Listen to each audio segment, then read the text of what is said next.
Hephaestus could launch 1,000 ships, but did you know the story of the Trojan War begins far before Helen comes on the scene? Buckle up! The story really begins with yet another lover of Zeus. The water nymph Thetis had a brief affair with the god.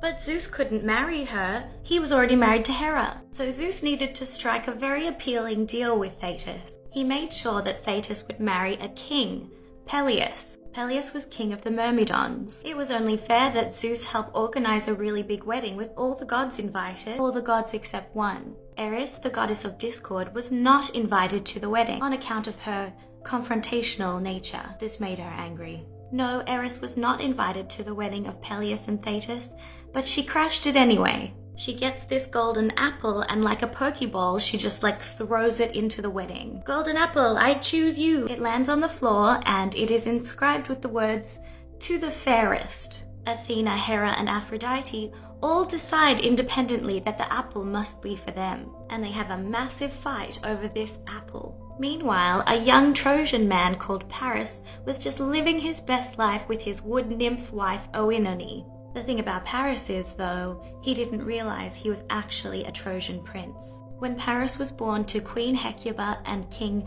Priam in Troy, there was a prophecy that this child would cause the destruction of the city of Troy. Foreboding, right? Pretty sad, but it's a prophecy, so they couldn't raise this child. As a baby, he was exposed and left for dead.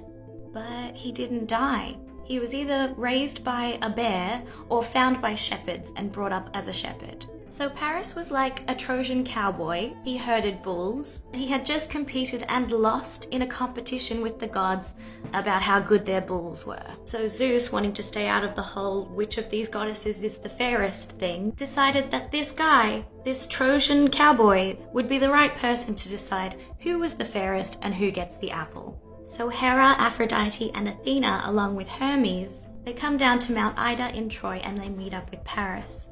And Paris has to decide which one of them is the fairest. So each goddess has to make a case for herself, right? They each make a promise to Paris in order to win. Hera says to Paris, "If you choose me, I will make you emperor of Europe and Asia." And Paris is like, I'm not super ambitious. I don't think I want that. Athena promises Paris infinite wisdom and skill in war. But Paris knows that less intelligent people are generally happier.